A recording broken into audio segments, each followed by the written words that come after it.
श्रावण शुक्ला एकादशी पवित्र एकादशी व्रत कथा महात्म। श्री युधिष्ठिर कहने लगे कि हे भगवान, अब आप श्रावण मास के शुक्ल पक्ष की एकादशी का नाम, व्रत की विधि तथा इसका महात्म कृपा करके सुनाइए। श्री मधुसूदन बोले कि हे राजन, इस एकादशी का नाम पवित्र है।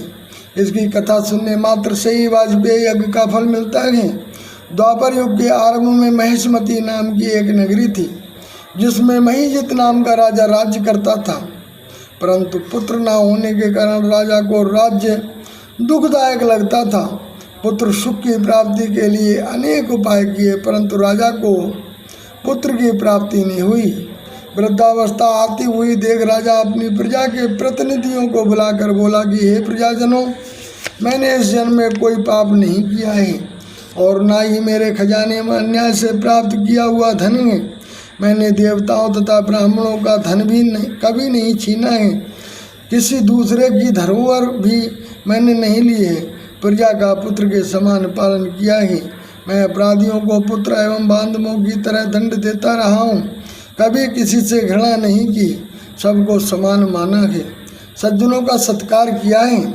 इस प्रकार धर्मयुक्त राज्य करने पर भी पुत्र न होने के कारण अत्यंत दुख पा रहा हूँ। इसका क्या कारण है? राजा महीजित की ये बात को विचारने के लिए मंत्रीगण तथा प्रजा के प्रतिनिधि बड़े बड़े ऋषियों तथा मुनियों के आश्रम में गए।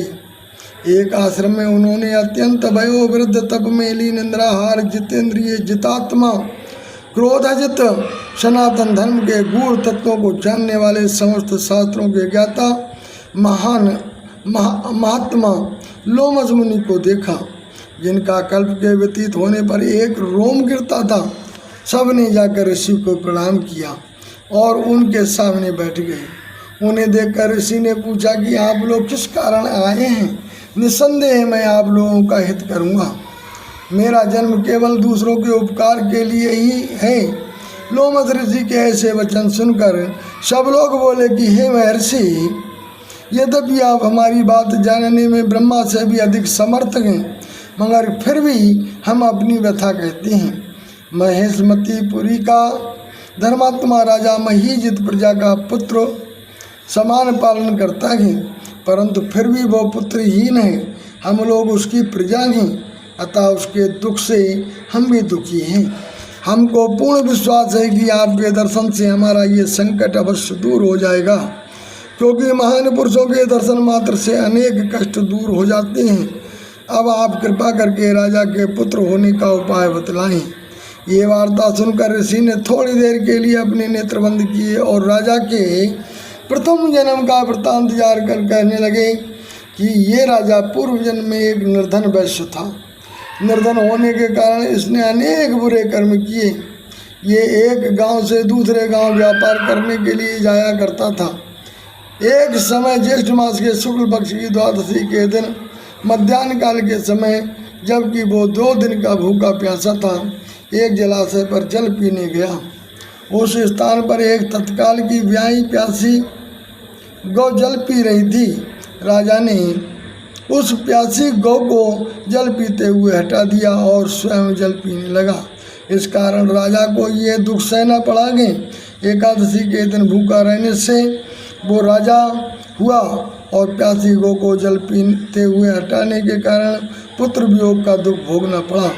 ये सुनकर सब लोगों ने कहा कि हे महामुनि, शास्त्रों में पापों का प्रायश्चित कर भी लिखा हुआ है, अतः जिस प्रकार राजा का ये पाप नष्ट हो जाए, आप ऐसा कोई उपाय बताने की कृपा करें। लोमस मुनि कहने लगी, श्रावण मास के शुक्ल पक्ष की एकादशी को पवित्र एकादशी कहते हैं। राजा सहित सब प्रजा इस एकादशी का व्रत व रात्रि जागरण करे तो पूर्व जन्म के पाप नष्ट होकर राजा को अवश्य ही पुत्र की प्राप्ति होगी।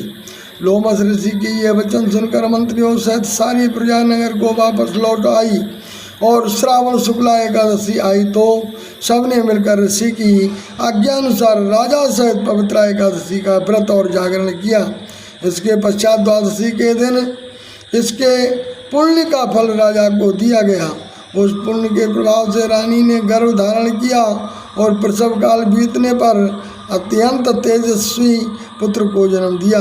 हे राजन, इसी कारण श्रावण शुक्ला एकादशी का नाम पवित्रा एकादशी है, इसलिए इसको पवित्रा एकादशी कहते हैं।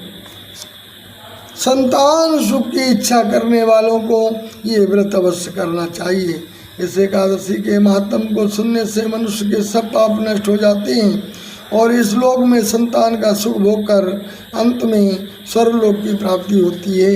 बोलिए विष्णु भगवान की जय।